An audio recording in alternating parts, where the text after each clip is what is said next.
and today we're talking about mortgage insurance. So a lot of people confuse mortgage insurance with actual homeowners insurance, and they're not the same thing.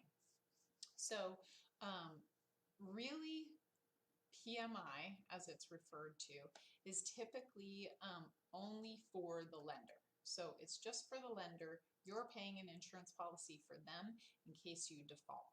So the reason why I bring that up is because it's tied to how much you owe on the loan versus how much your house is worth. So depending on how much your house is worth versus how much you owe on the loan, the mortgage insurance might be able to be removed.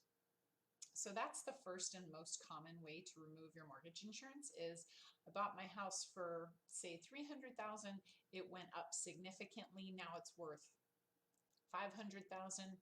I can ask the lender, as long as I've paid all of my payments on time, I can say, hey lender, can you please remove the mortgage insurance because I think that my value is high enough that you don't need that mortgage insurance anymore. If you're going to do this, call me because you're going to want comparable properties to give to the appraiser because they're going to send out an appraiser to do an appraisal on your property to make sure that what you think is the value is actually the value. That's the first and most common way that you would get mortgage insurance removed from your loan. And we're talking a couple $100 a month sometimes for some loans, guys. So this is not a small amount of money. Second, you could refinance your house. That obviously also has to have high enough value to be able to do that, because if you're refinancing to get your mortgage insurance removed, you still have to have a high enough value that you're going to be at that 20% invested. So meaning you will have at least 20% equity in the value of your home. Those are the two ways. 3, you can make more than your regular payment on the property to reduce your loan. So instead of it having anything to do with the value of the home, it's going to have to do with the actual loan itself. So if you lower the loan amount by enough that your loan is now below 80% of the value of your home, then the lender will remove it as well. You still have to petition. They're still going to do an appraisal likely, but that would be somewhere where you ended up putting way more towards your principal on the loan than you normally would have. Or you can just wait. If you just keep making those payments and that money just keeps going to that mortgage insurance, eventually over time, once you hit that 78% of loan to value, then the mortgage insurance will just drop off automatically.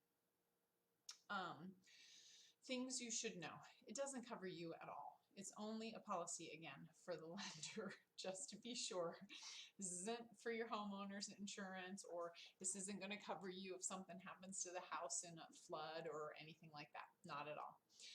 And what we're talking about right now are conventional mortgage insurance, okay? That is not FHA. FHA has a completely different mortgage insurance policy that you cannot get removed. So if you have an FHA loan, the only way to get your mortgage insurance taken off of it is to refinance. Of course, if you have any questions about all of this, give me a call. I'm happy to walk through your policies with you and look at your statement.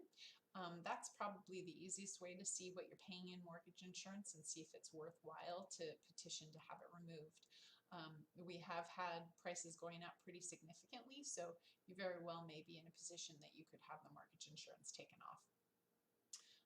I hope you enjoyed the rest of your day, and thank you so much for tuning in. Please remember to subscribe to our Paris Group Realty YouTube channel, and where we have all kinds of more information than we have just here on Facebook. So have a great day. Take care.